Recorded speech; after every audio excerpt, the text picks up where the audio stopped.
今麦这个时代，大家人手拢摕一支手机啊，不管是要翕相或者是录影，拢真方便。都有两个纪录片的导演配合文化部艺术节拍的计划，用半档的时间教5间学校的学生拍纪录片，希望加上教育资源，伫咧家己的学校是愈来愈普遍。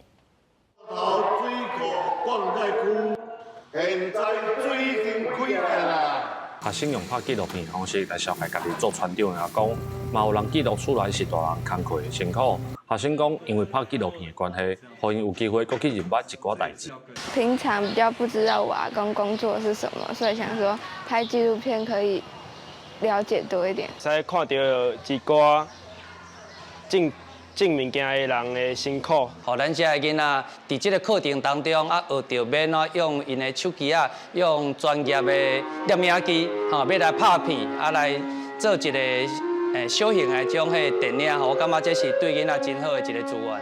替学生上课的导演表示，家己县市伫影像教育这方面，不管是人才、设备，拢无啥物资源。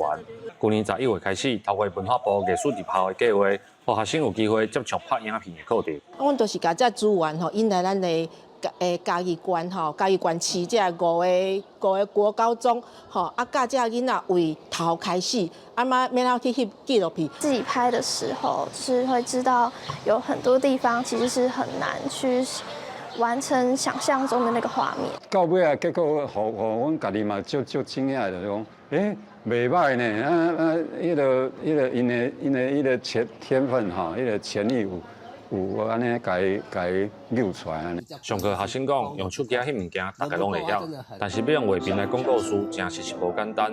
希望会当继续学。导演讲，文化部的计划结束了后，因希望会当继续甲学校合作，伫地方提供相关的课程甲知识。记者林慧婷，家己报道。